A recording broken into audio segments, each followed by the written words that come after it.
chase the night, wanna dance to the light. Hello mga kababayan, mga kalingap, mga kapapi, mga kabisnes, katekra, magandang buhay po. Annalisa Reality Vlog once again.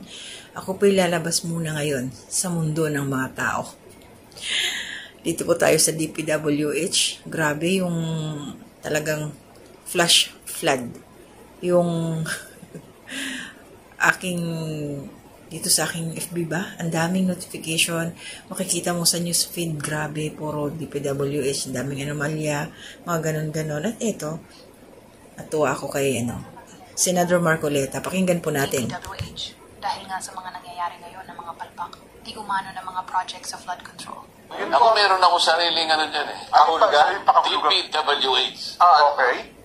Dito pare, walang honest. Hindi na Department of Public Works and Highways ang DPWH, pero kay Sen Marcoleta, dito pare, walang honest. Alam nyo, mga kababayan, dinadaan-daan lang natin to sa tawa. Sabi ko nga, lalabas muna ako dito sa mundo ng mga tao. Kasi nagre-reaction po tayo dito sa Kalingap, sa Kabisnes, at sa iba pang mga vloggers na magkakaroon ako ng time na magbigay ng reaction kay Daddy Frankie, shout out. No? So, natawa lang kasi ako dito kay Sen Marcoleta sa kanyang bagong meaning ng DPWH. Pero sa totoo lang, hindi po ito nakakatuwa. Meron po akong napanood na nagpukaw ng aking atensyon kasi po taga-Leyte rin ho ako. Pero hindi naman ho doon sa lugar namin. Karatig munisipyo lang. Matag-Ub, Leyte. Isa doon yung meron silang project na flood control. Grabe ang anomalya. As in, mayroong question si Mayor. Ang mayor nila doon is Bernardino Tacoy, kung hindi ako nagkakamali. So, mayroon pa akong clip, video na ni-record po. Shout out po doon sa source, nakalimutan ko. Nandyan po sa mismo nilagay ko po yung mga details kung saan ko nakuha yung video, kung kanino ko napanood yun, at kung ano yung mga sinabi dito ni Mayor. Kaya lang, pasensya na po kasi waray siya. Susubukan ko po, hindi ko lang alam kung maita-translate ko siya doon sa kanyang mga sinasabi o malalagyan ko ba ito ng caption. Titingnan ko na lang po pero shoutout po doon sa mga waray, mga Bisaya, makakaintindi kayo. So, kung halimbawa, meron po kayong ganyang problema doon sa lugar ninyo, shoutout po sa inyo, comment down below. Kasi marami pa ho, hindi lang ho sa Matag-Ub, Leyte. Meron pa, ayoko lang magbanggit ng mga pangalan kasi naibabalita naman ho yun. Grabe po yung corruption, no? Biruin mo itong project na to doon sa Matag-Ub is 96 million. Tapos gano'n ang itsura. Kunting lang, wala na, parang na-wash out na siya. Sira talaga. 30 meters, 96 million. Palpak ang gawa. Kasi ang doon gusto nilang ituloy. Pero si Mayor gusto niya stop muna at imbestigahan. Totoo na naman. Pagpapatuloy tapos mamaya di makikwis na yung kung sino yung may problema. Diba? Yung may kasalanan. Saan napunta? Yung ganong project. Yung pera. Ganong kalaki tapos palpak. Okay lang sana kung matibay talaga. Kasi itinuro nga ni Mayor na yung tubig, pag lumakas yung ulan bumaha, may mga kabahayan doon. So, possible na ma-wash out. Yun ang concern doon ni Mayor. Mabuti nga napansin niya at nabanggit doon si Mayor Richard Gomez kasi siya yung congressman. Panoorin niyo po. Dito yung video at shoutout po doon sa aking pinagkunan. Nakalimutan ko talaga yung pangalan. Sorry po, basta naka-indicate na ho siya dyan. So, hanggang dito lang po ako. Sinare ko lang ho itong talaga namang grabe ka-trending na DPWH na yan. Dito pare, walang honest. Sabi nga ni Sen Marcoleta, which is true. Sa dami ng mga nangyayari na yung mga project, saglit lang nasira. Walang katibay-tibay. Parang props lang ba? Pang lang, pinapakitaan lang na ito yung project. Pag nandyan na yung lakas ng ulan, wala na, wash out na. So, panoorin niyo po at maraming salamat sa inyo mga kababayan, mga kalingap, mga ka-business kapapi, mga ka-techram subscribers and supporters. Thank you po sa inyong lahat. Mag-iingat po tayo palagi. Lagi pong magdadasal kahit saan magpunta bago bumaba ng bahay para sa protection po nating lahat. Hanggang dito lang muna. To God be the glory. Ito ko nga niya ito. Ito liwatan pupuko sa para maarami taton mga kuhan. Ibilisya ini. Mayor, amo ng 30 meters ka nag-collapse. So amoy niyang nagko-collapse. ini nga area ini. Amo ini yan na. Pag hinabo ini para makuwara ini seat files. Kakulop lang may deliver na nga damo nga seat files. Ito mayo. Damo nga mga seat files. So kung i-imbestigahan ini may lang nga mga seat files. So yan na, nagpapadala kita letter nga niri na nagpapadayon nga trabaho para maimbestigahan. Pending investigation. Pending investigation kung may seat files iniuwara. E nanaway ito nga mga seat files bago na umabot. Oh. Tapos, makita nyo man, paspasay trabaho yan na, kadaming tao. Oh, nanawa. So, amo na ini. Kaklaroon tayo ni. Kaya sigurado ako, para ini seat files sa ilarom. Kaya ito nga seat files, pagbisita namon din hadto nga afterhan na hinabo nga pagkaruba, ini nga seat files, waray ini. May nagtawag nga kung may deliver nga seat files na damo, amo na ito. O, sanawa niyo. Ito nga mga seat files nga na dida. Igbubutang ito nira didi. Kaya according mga nagtrabaho din waray ini seat files nga ginbubutang. So amo nga nagubas So siguro amo ang no. kinahanglan imbestigahan ini kaya ano nga waray nila bubutang in seat files. So kung diri ini naruba, accomplish project, i-turn over ha DPWH, turn over ha aton, solve ang problema nira. Waray kabutang in seat files. Kaya waray man issue. Yan na. Kaya narireklamo kita. Ginbubutangan na nila ito nga mga seat files. Amo na. Ini. Yan na. O, nakikita ko niyo. Timing ini nga di ka mo, mga taga-midya. Mayor, at yung mga gagmay nga bato, di ba apo ito nanakan? Ito nga mga gagmay nga bato, amo ito ang una nga ali didi. Ginpapamutang, yan na, ginpipili na nila at mga dagko na lang. Tanawa ito no. Diba mga dagko na lang. Naada dida. O, mga dagko na. Ano na, amo ito na ito ha, unahan. Mga, Amo tong dida. amo ito na nakukuha nila didi. O ginkuha na nira. Kaya ano ba, ini? Ano ba ini nga, kuhan? So, amo na ini yan na. Maihan na ni Mayor na kompleto.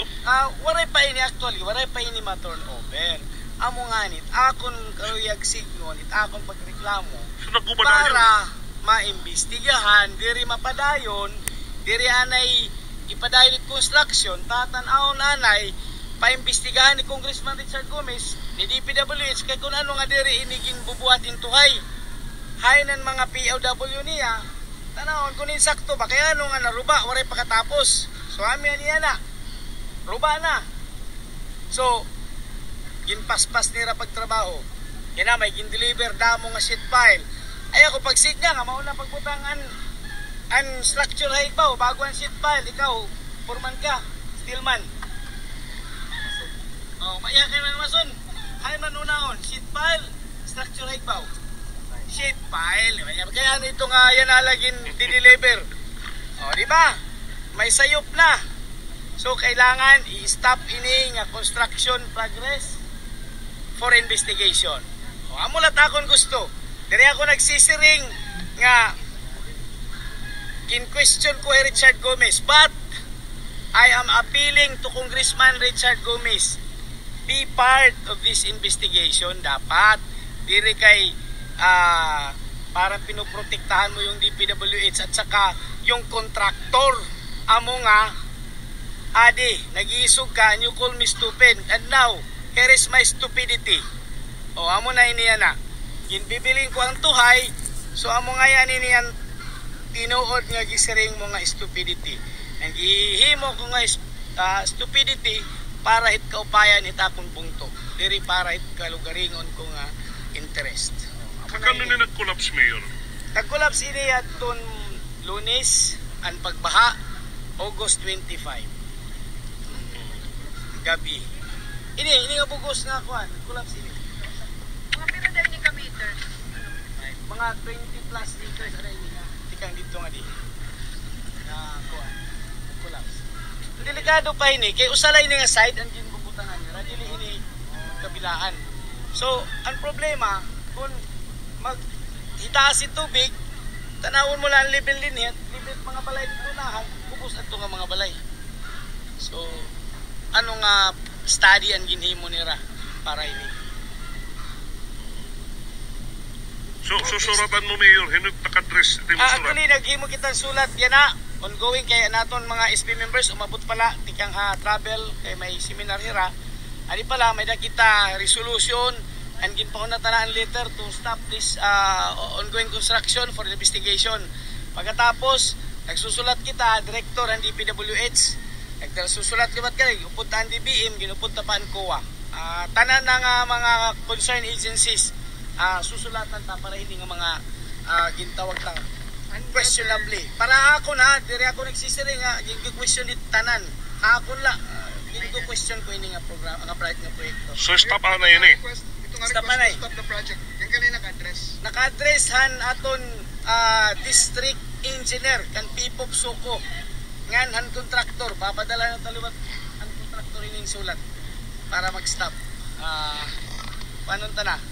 Tuhayon tanay. Before nira ini papadayon, papatuhay tanay ni.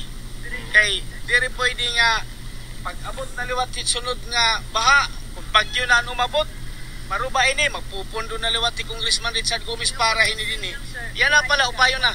Pero hindi ka, Ini din una anya tanan na ba? 96 million ini kay duduhan ni according dun han nakita naton nga kuan. Duduha ini nga proyekto na duha ka 48 million. So this is totally 96 million ini.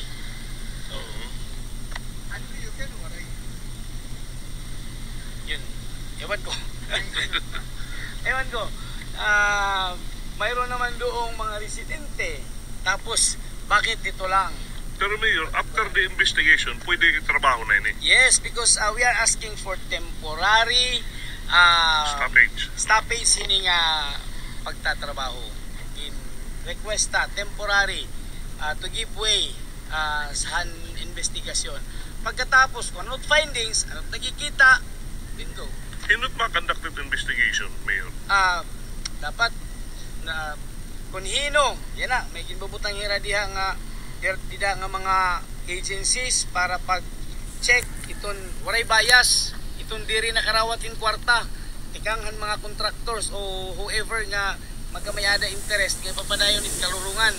So kunhino ito nada dida nga ginbutang hitaton gobyerno, bubutang hitaton presidente para mag-imbestiga ini, dapat i-question taliwat an investigation group, investigating group. Ikitatan-aon ta kung hino ito hira. Kung bagan waray ito hira connection kung naibans ito nga mga kuan. Pero para lotin mga factual nga kuan ito municipal engineer or the Actually, our municipal engineer should be part of the investigating team. Okay. Anamon municipal engineer's office. Kay diri pwede nga hirala. Kay dapat joint ini diri kay from only one agency la. Kay kung bagan iko-compromise sila investigasyon usalat pupuntakon. Mayor, wala mo plano pagsurat kita Blue Ribbon Committee upod din ng investigation? Actually, papunta tayo doon. Kung saan ito makakaabot, hanggang doon ako. Kung saan ito makakaabot. Thank you, Mayor. Sige po, thank you.